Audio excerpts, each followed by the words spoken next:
여러분 반갑습니다. 지중해의 세상만사 시간입니다.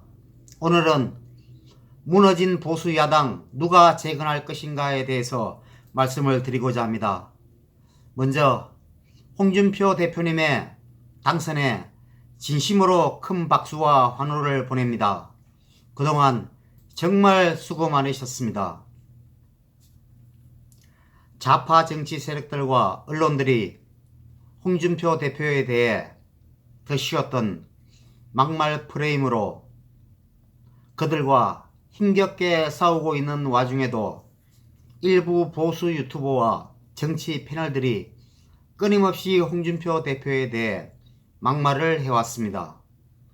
그 사람들 이름을 입에 올리기가 싫어서 말을 안 합니다만 여러분들이 누구인지는 더 잘 알고 있을 겁니다.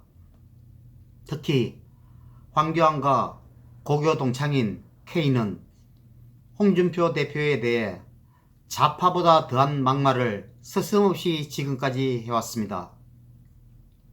보수파의 진정한 기수 홍준표를 물어뜯기에 혈안이 되어왔던 그를 보면서 황교안으로서는 보수 통합은커녕 이번 총선에서 미래통합당이 필패를 할 수밖에 없다고 저는 생각을 해왔습니다.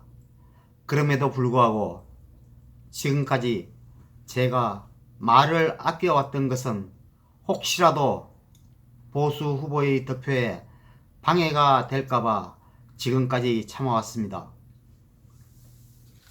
이번 선거에서 미래통합당이 폭망할 수밖에 없었던 이유를 지금부터 말씀드리겠습니다. 첫째, 황교안의 리더십 부재를 들 수 있습니다. 황교안은 정치 초년병으로서 정치의 ABC도 모르는 사람입니다.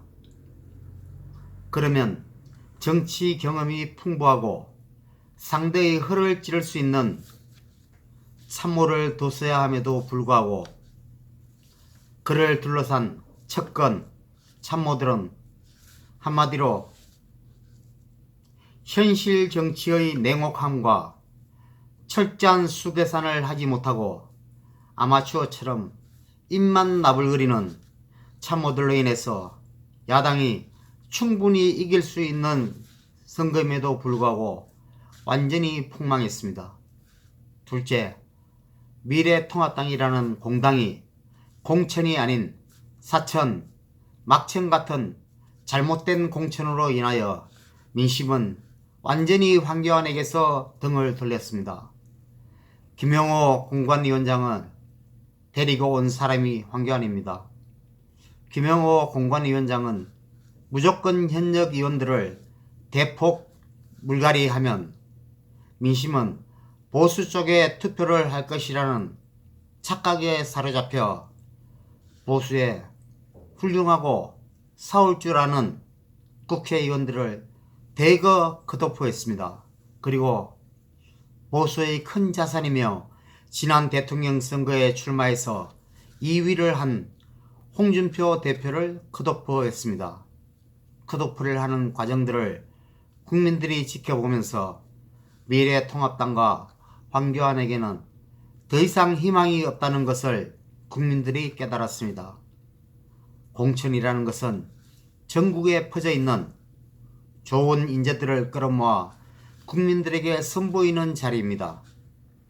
공천을 잘 함으로써 선거에서 비교 우위를 선점해야 함에도 불구하고 황교안과 그의 주변 세력들은 대권력에 사로잡혀 야당의 기수 홍준표를 쳐내기에 골몰한 나머지 공천이 아닌 사천, 막천으로 홍준표 후보를 컷오프하면서 이미 미래통합당은 국민들로부터 외면을 당했습니다.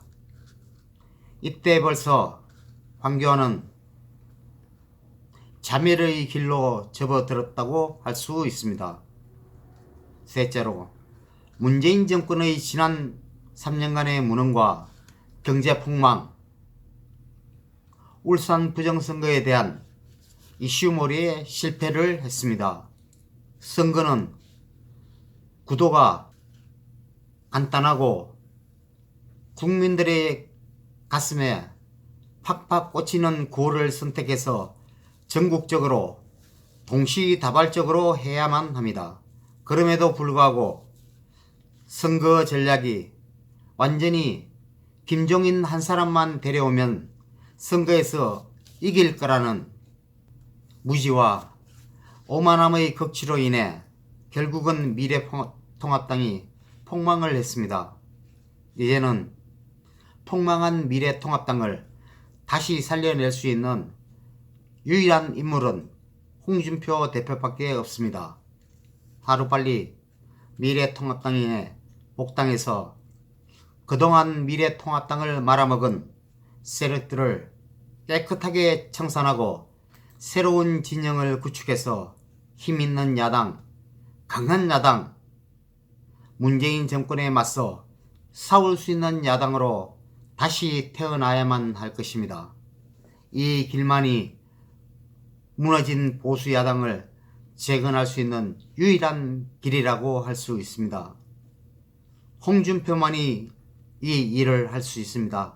왜냐하면 홍준표가 야당의 기수이기 때문입니다.